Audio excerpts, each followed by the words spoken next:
You're listening to Big World Network.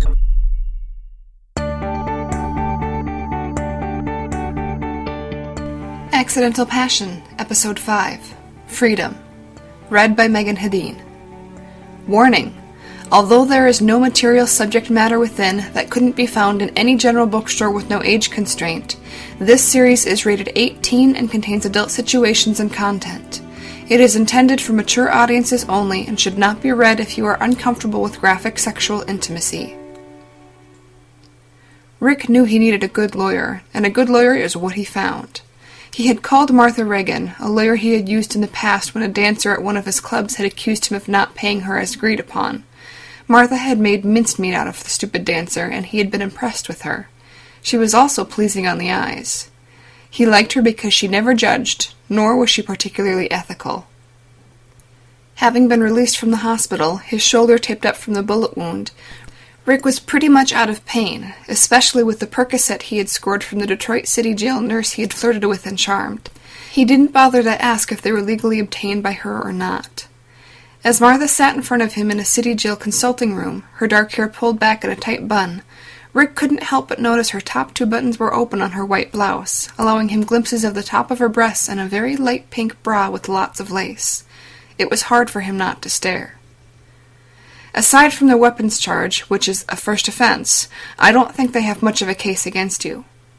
Martha smiled at him, well aware he was catching glimpses of her open blouse. We can plea that down. I doubt this girl is going to have much of a leg to stand on since she was actively having an affair with you, and give no indication or filed any reports that she was being harassed. She paused before continuing. Honestly, it looks to me like you were accosted by this PI when you were taking her out on a date. She reached into her leather soft-sided briefcase and withdrew a police report. Who the hell was he anyway? She didn't hire him, Rick said. Well, apparently he was hired by someone to locate her. He has documented your accosting Kim in a parking lot, but I think the DA is going to drop those charges when we question them on why this man was not charged for carrying an unlicensed weapon. He was only licensed as a private investigator in California. Shaking her head, she continued. It looks like a little bit of professional courtesy went on since apparently he was a former police officer, so they let him go. I hate the good old boy network when it comes to my clients. But in this case, it will work to our advantage, and I think the DA will drop most of the charges to avoid any look of impropriety. Besides that, you were seemingly acting in self-defense with your gun.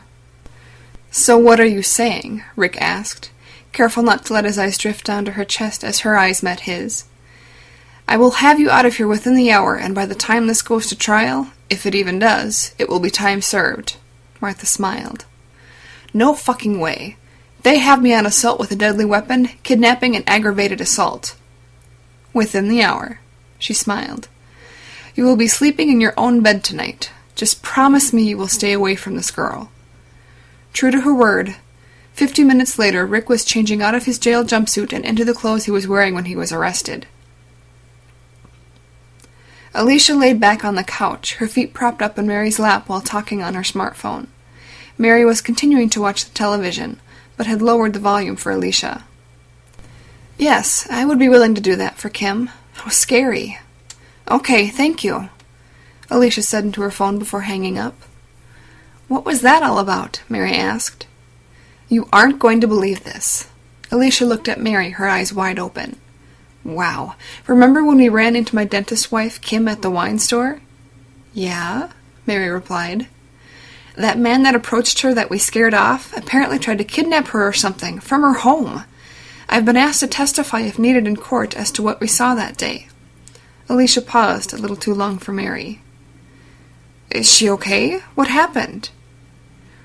That's the strangest part, Alicia explained. There was a private investigator following her that day in the parking lot and saw the same damn thing we did, so he continued to follow her.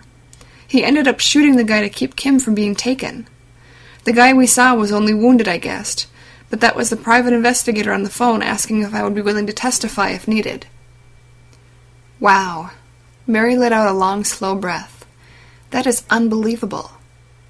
Before Alicia could continue, Mary's phone vibrated with a text message. As Mary looked at the phone, Alicia detected the smallest of suppressed smiles, and she watched Mary type in a quick reply before nonchalantly putting the phone back down on her lap. "What was that?" Alicia asked, not wanting to appear nosy. "Nothing. Just someone I work with," Mary replied, then quickly brought the topic back to the assault on Kim. The text message in her lap was under the ID of Dr. M and simply read, "I can't stop thinking about you." Mary's reply read, "Silly man," and nothing more. Kim lay in bed, Kevin asleep beside her. She couldn't sleep again. Instead, the same question kept running through her mind.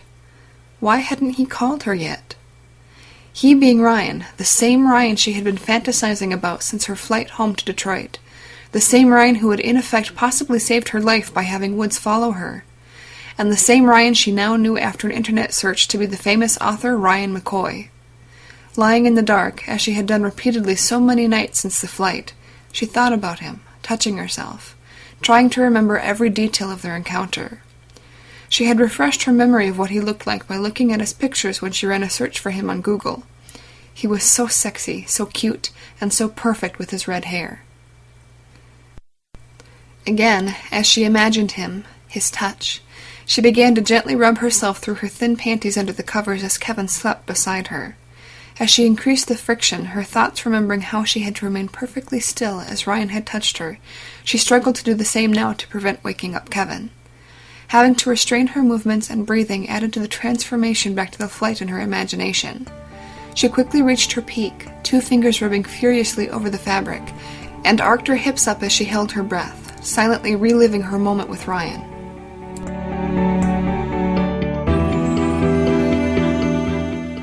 This has been a presentation of Big World Network. Visit us on BigWorldNetwork.com for more free weekly series, or follow us on Facebook and Twitter. Thanks for listening.